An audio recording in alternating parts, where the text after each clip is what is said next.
call it the function. And we'll call it this.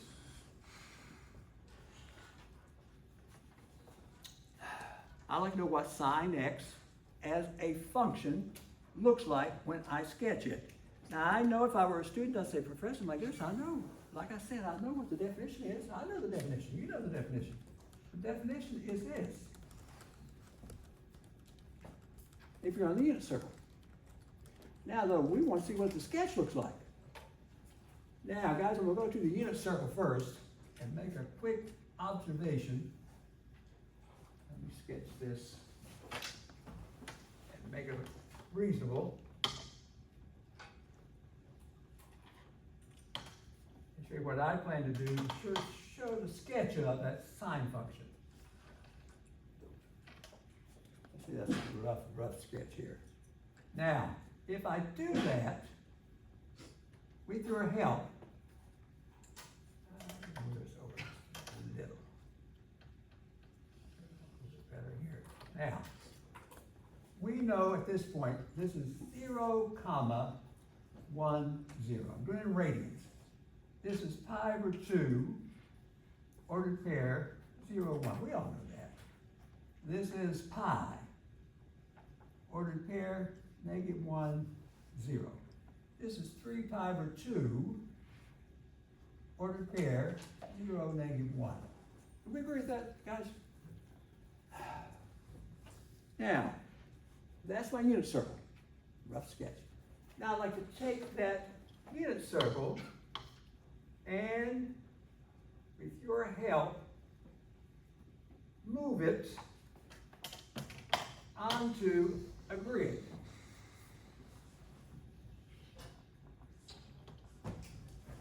Stretch this x-axis out a little here. We got the x-axis, y-axis, and I'm going to use this word, I like to unwrap that unit circle. Now I'm doing sine right now. I like to wrap sine, the sine function. Sine's definition is y. Mr. Professor, I see some y coordinates. Here's a y. Here's a y. Y for these critical numbers, and a y. Is that true, guys? And I know this is quadrant 1. I know this is quadrant 2. Lots of stuff going on here. This is quadrant 3. And this is quadrant 4. Ordered pair, in case I need it. The ordered pair here would be both positive. Quadrant 2, negative, positive. Quadrant 3, negative, negative. Quadrant 4, do not make a mistake, positive, negative. Is that true, guys? Now you say, what's he going to do? I'm going to take what you see on the circle here over to the grid. First, I'm going to take my critical numbers that I've labeled. I have 0, pi over 2, pi, 3 pi over 2, and 2 pi.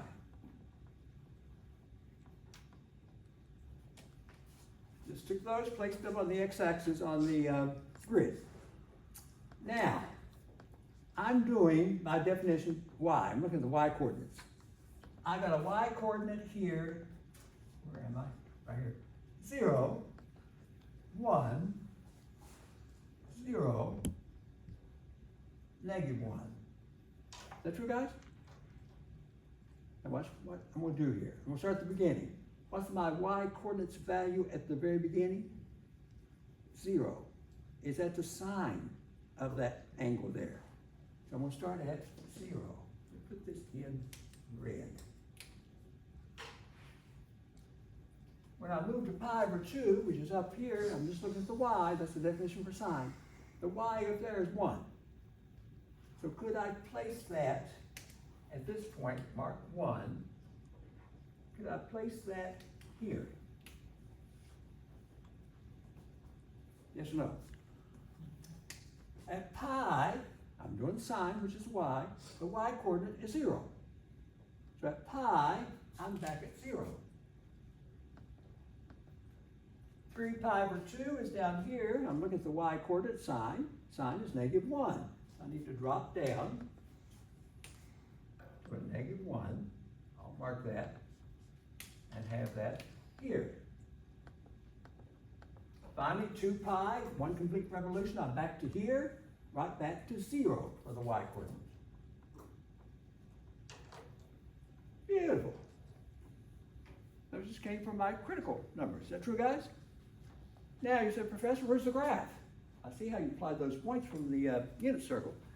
Well, we've got to look at something here. Please tell me. Let's go back to quadrant 1. This is quadrant 1 here. Quadrant 1, the y coordinates. It went from a 0 to a 1.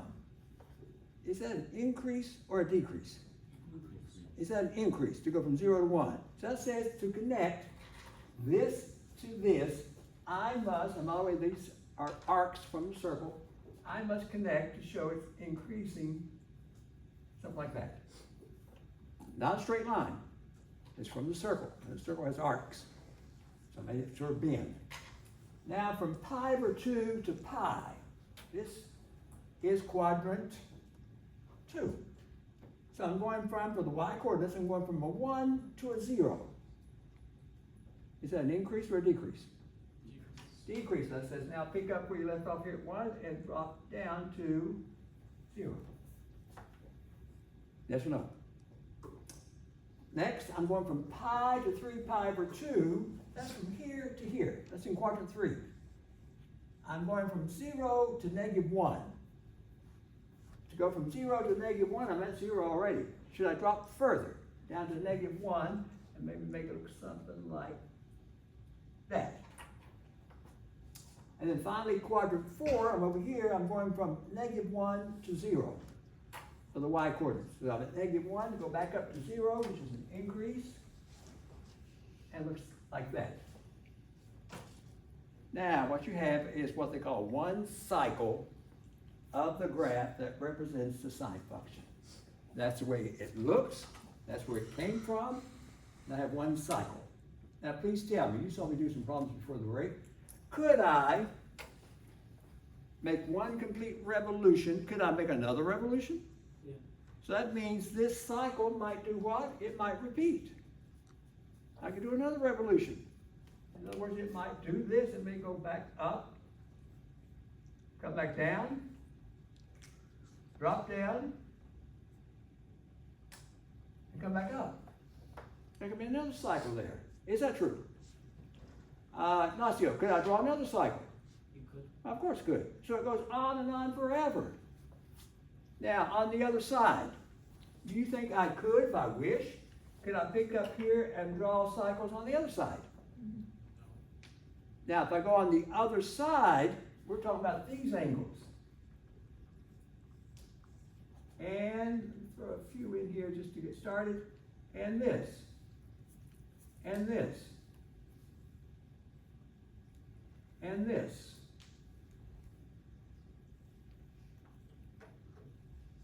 Yes or no? If I'm on the other side. How might the other side look if I now take this red and I want to take it over to the other side? Can someone tell me what it might look like? And I'll put it in green. It's another cycle. Might it this time drop down to there, then go back up to there, then back up to here. This is a rough sketch here. Is that true, guys? And then down to there. Might this go on the other side looking like that? Now, can I draw another cycle if I wish on this side? Just continue forever. So it looks like it's like a roller coaster. Goes up to 1, comes back down, like that, like that, like that, and goes on forever. Now you said, Professor, when you asked me to sketch the graph, if it goes forever, what do you want me to sketch? I want you to sketch what I want to consider the parent graph, the parent cycle. I want you just to remember, even though it does go forever, this will be enough for us in the red. I'll accept that as my parent graph for sine. Okay, guys? Now, with all that said, though, okay, let's go back to there's my graph. I'd like to list, if I could, with your help, what's the domain of my function? Let me write it like this. The domain of sine and the range of sine x. Guys, the domain, if I accept the entire function, it is All real numbers, it goes forever. Or all real numbers. Range, the up and down, no matter which cycle you're looking at, what? Negative 1 up to 1. Drops down to a negative 1 for a low, up to a 1 for a high, and you got it. Now, before I start the work here, short story. I think I may have told you the story, but I'm just thinking about it now. Did I tell you the story about the young kid who took my class one time? I don't think I told this class, did I? We had, I didn't have, the middle school across the street. Had a 7th grader, no, 7th grade, 8th grade, somewhere in that grade, 8th grade. In the middle school, that they had tested and realized that he was out there. So they did the best they could over there for a math program.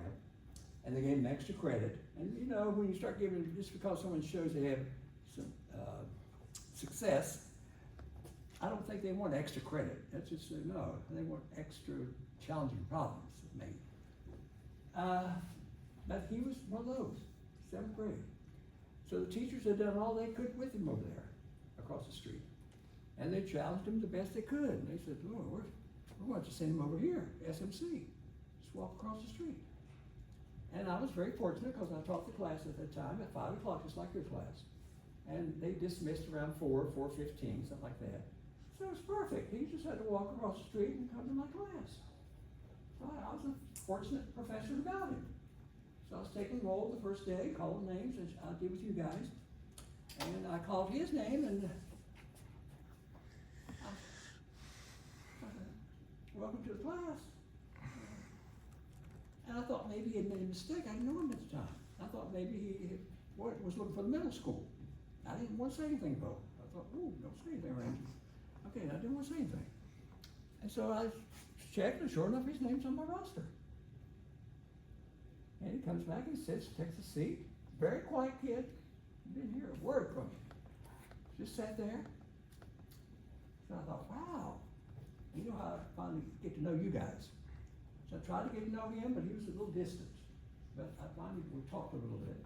And so I did find out he came from middle school, 8th grade. I said, you're 8th grade, taking SMC's pre-calc? Ramsey's pre-calc? He said, yes. So I thought, wow, okay, 8th grade. So I was doing all this, so I thought, wait, now we're going to see. Because I see right now this kid needs a challenge. So the first exam, not the quiz, first exam, took the test and missed nothing. Perfect. I'll never forget this kid. Perfect. I thought, whoa, okay. Second exam. Perfect. 3rd, 4th, 5th, all perfect. I thought, oh no. Was I pleased? Of course I was pleased. And now the final exam. I thought I got him on the final exam. I thought he missed 1 point. Let's say your final exam is worth maybe how many points? 160, 150 points, something like that. At first I thought he had 149 out of 150. Now you gotta keep in mind, this is a kid who missed nothing throughout. Did not miss class, not one day. And did not ask one question.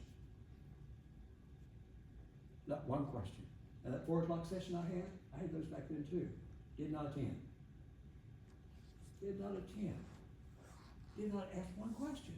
I barely knew him. 5 exams, 5 perfect scores.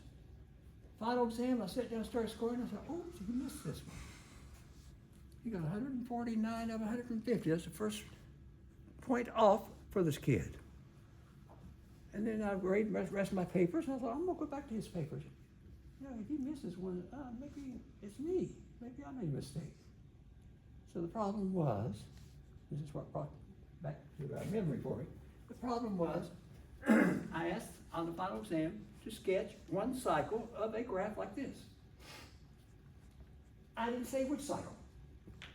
Most would say, Professor, I think you wanted that parent cycle, the one in red for all of us. That's the easiest one. But I didn't specify. I just said, draw 1 cycle. What did this kid do?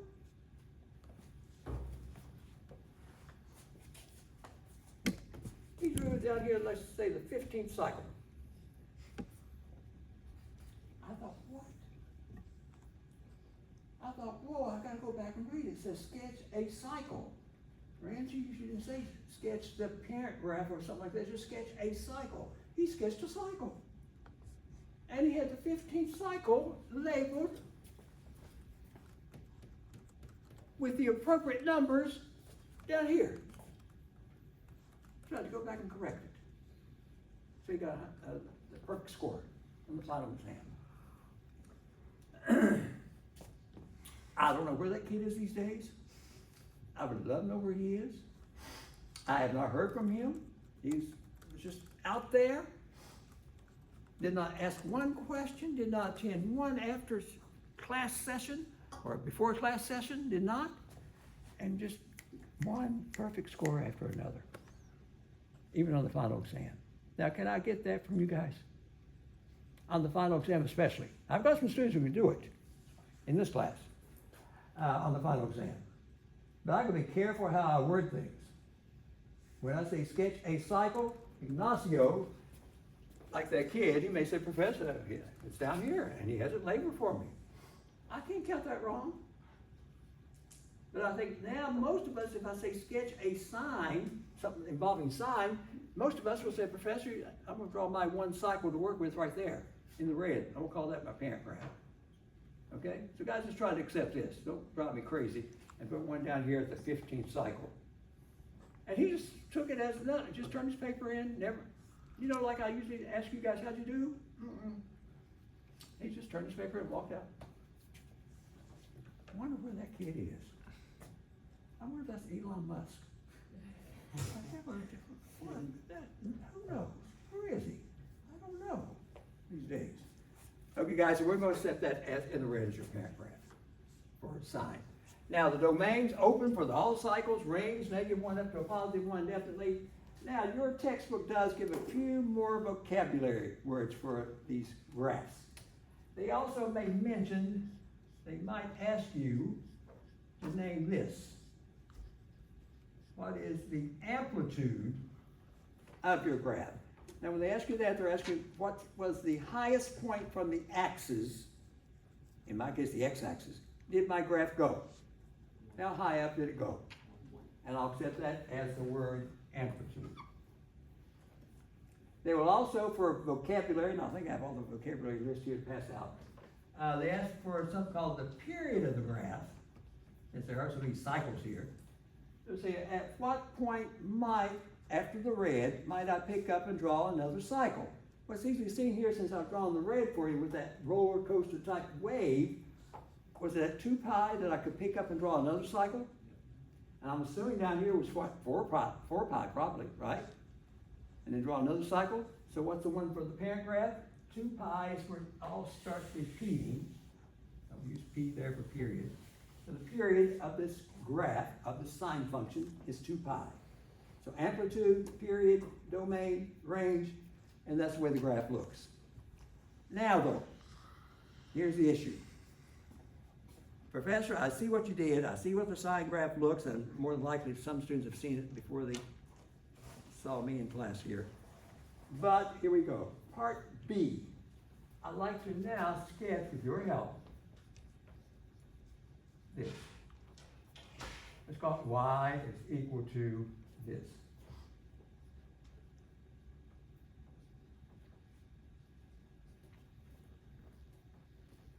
-2 sine, we're going sine tonight, 3x. And I should mention, let's use transformations.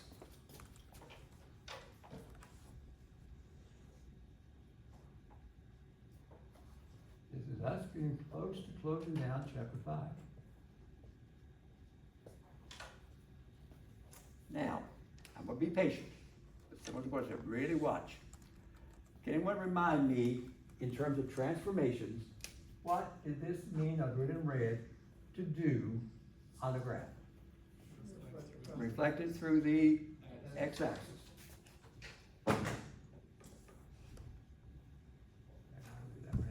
Red.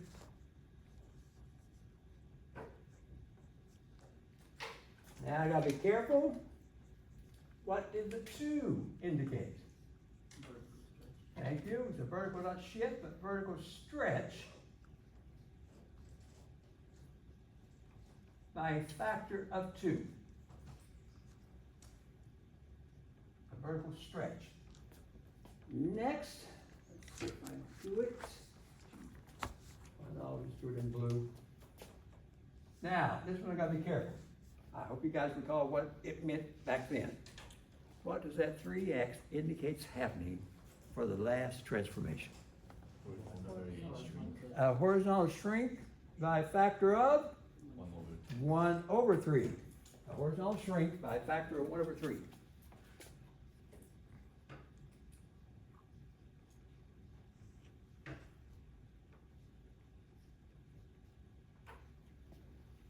Now, here goes. Let's see what this does for me. So guys, first, well, let me do this. I need the parent graph. I may have a student or two come up and help me on this. First, I need the parent graph, as usual.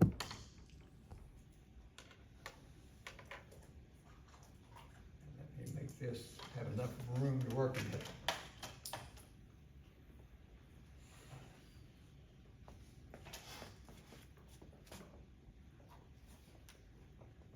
And let's go ahead and mark my principal numbers here. This is for my parent graph. And I know it goes up to 1 and drops down to a -1. Guys, we put that in red like I did earlier. Now what? I'm doing the reflection red. So let's put it in black. We started with 0. Now this is the parent graph. Went up to 1, back to 0, down to a -1, back to 0.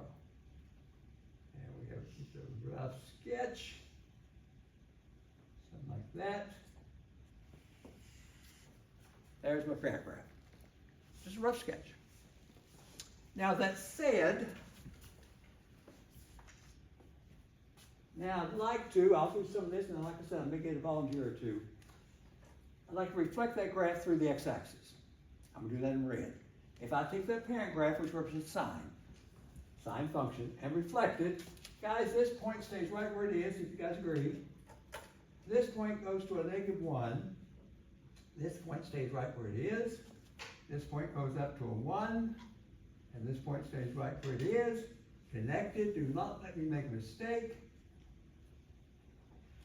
Might it now look something like that? Yes or no?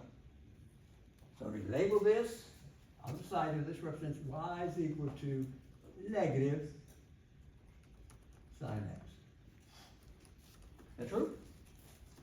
Now let's do it in green. This is going to be, I'll get the green one out of the way. It's that last one I'm interested in, the student help me. Green one says now stretch it vertically by a factor of 2. What can I do to do that? And that means on that red graph, what does that stretch by 2 mean? Multiply the y coordinates by 2. On the red graph. Okay, on the red graph, guys, if I multiply the y coordinate, which is 0 here, by 2, it stays right where it is. That's no problem.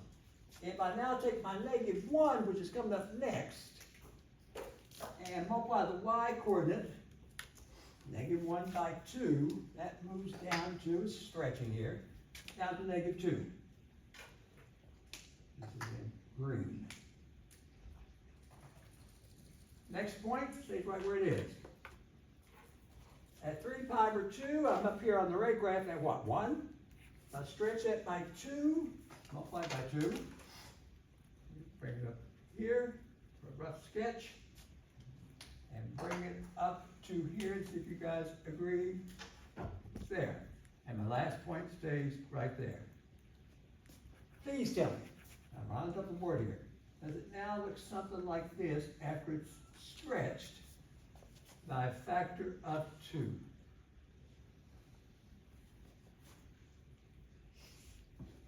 Yes or no? True? Not drawn to scale.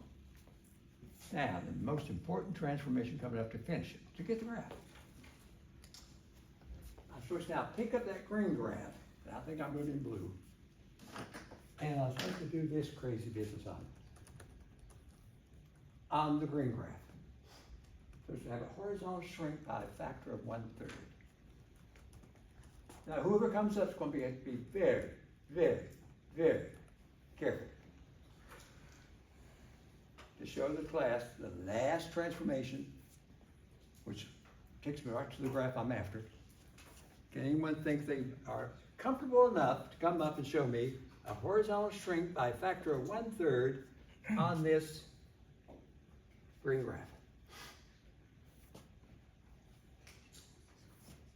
And then we'll be finished. That will be the graph. Mr. Hahn, hang on, Mr. Hahn. Hang on, I'll get you. I'll get you. Okay, come on up. Now do a good job. Label so we can see it. She's got to label some points for us.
And by the way, the last transformation he's doing, that takes a little time.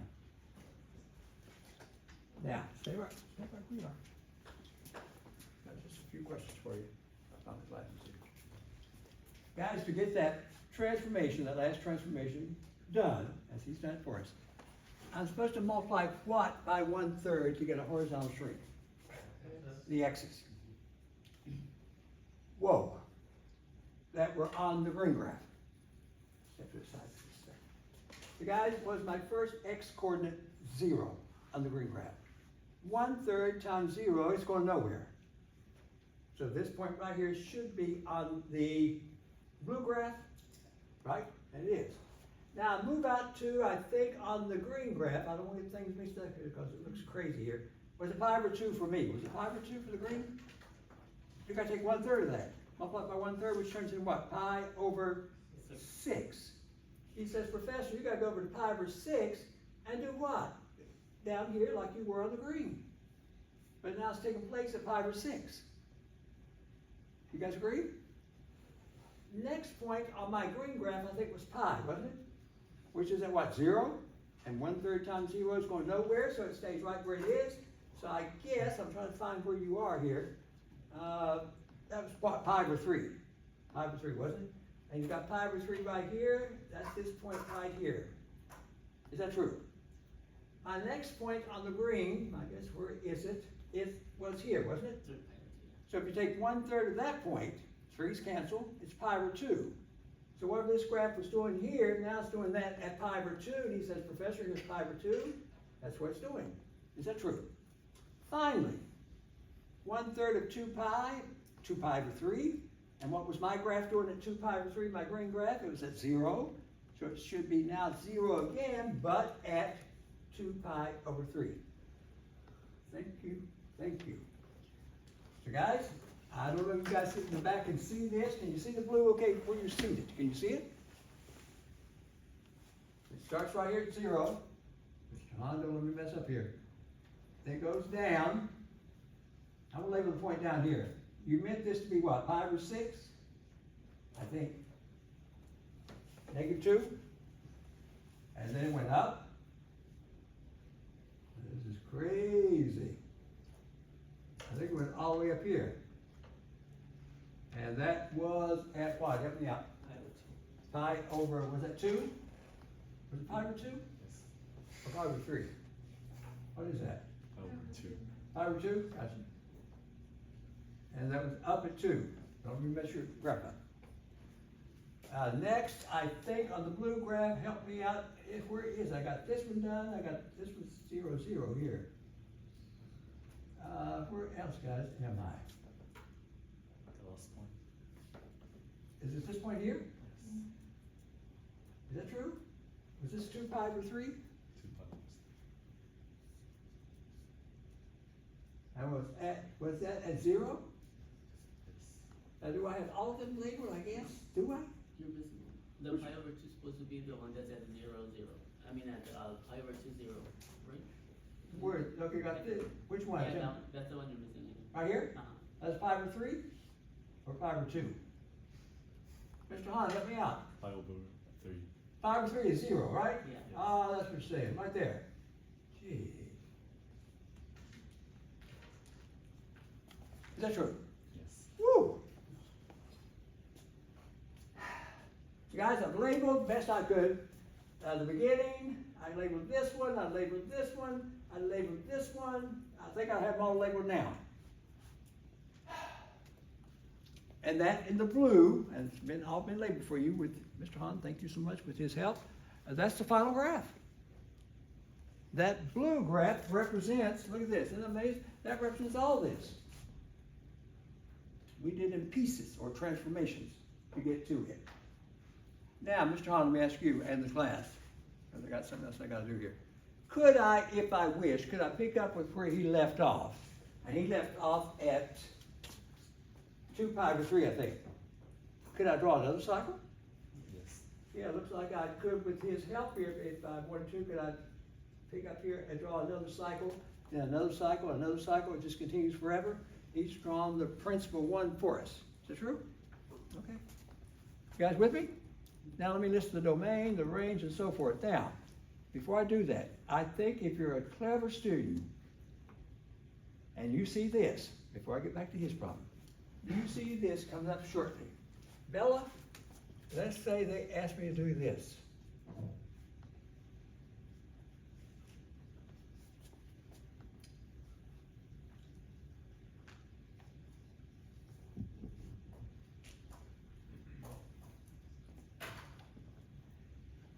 Then what I'll have to do is contact SMC and tell them I need to cancel my summer assignment because this one problem is going to take us through the summer.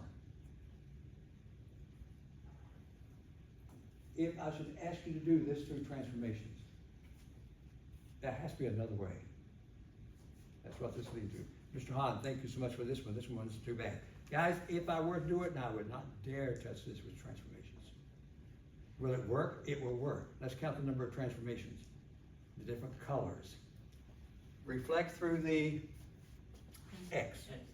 Vertically stretched by 4, that's 2. This one's turned around wrong. We discussed that way back. Then after I rearrange it, what else should I do? Factor out -2. The X should be by itself. I think, what's my math here? I think it's pi over 8, is it? So is this now equivalent to this? So let me count again. Reflect through the x-axis, vertical stretch by 4, there's 2 transformations. What does this mean to do now? Reflect through the y, there's 3 transformations. This 2 means what? A horizontal what? Shrink again by a factor of 1/2. Is that 4 transformations? Oh, good luck. This means horizontal shift to the right, pi over 8. That's what, 5? Yeah. And then vertically shift everything down 3. So you've got 6 transformations along with the parent graph. We'll be here through summer. You saw how much time it took and a little thinking, even for Mr. Hahn here to pick up nicely here for us to get that graph there. You have to be careful how you label these. Can you imagine this one? Now, when I finally have a quiz on this, which I think we have a quiz next Wednesday, don't we? When I finally have a quiz on this, I will give you the option. If I gave one like this, and some students were saying, Professor, can I do it through transformation? Do it. Do it.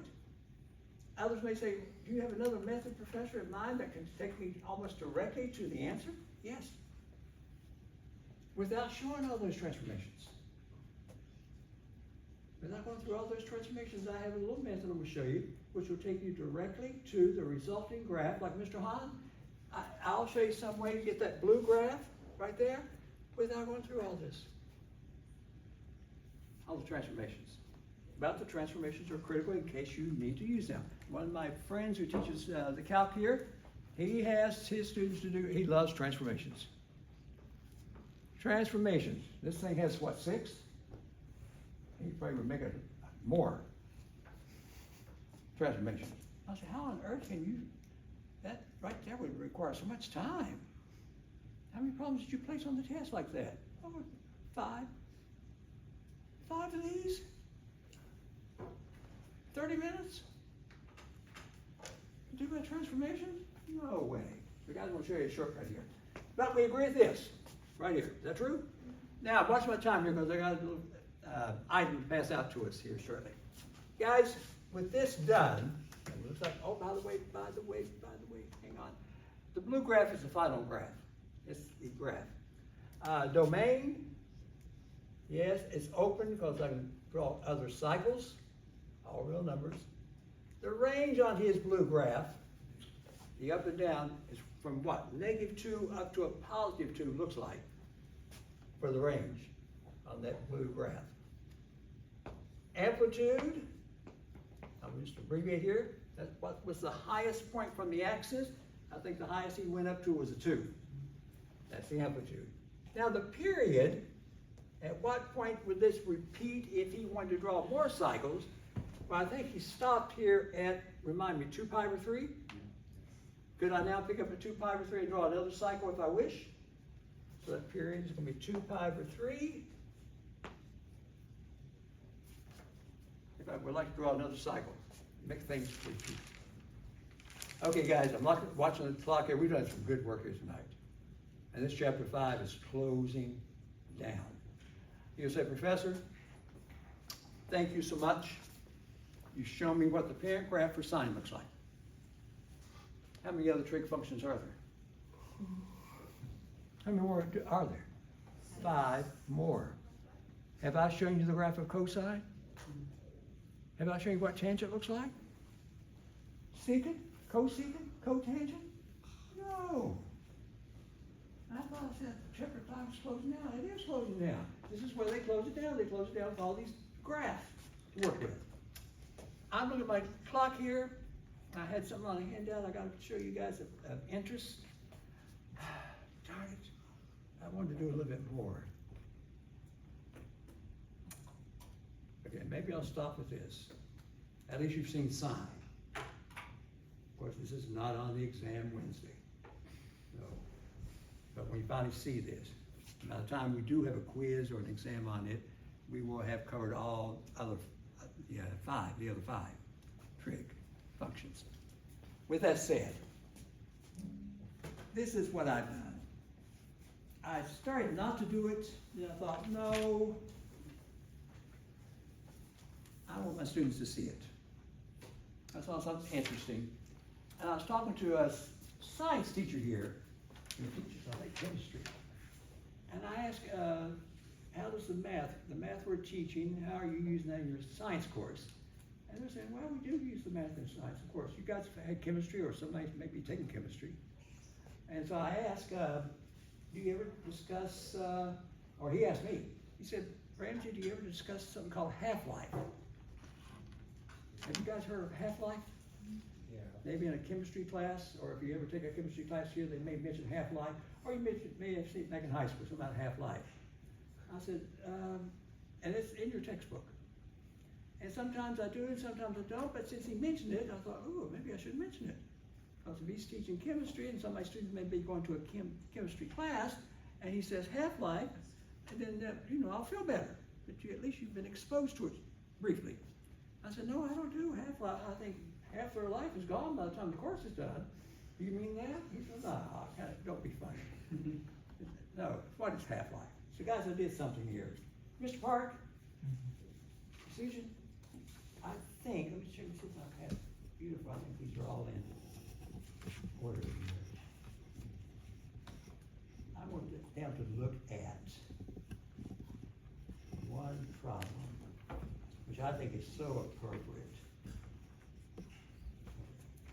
Guys, I think there's information on two sides here. Yeah, we're gonna just look at one problem and close down. We did a great job tonight.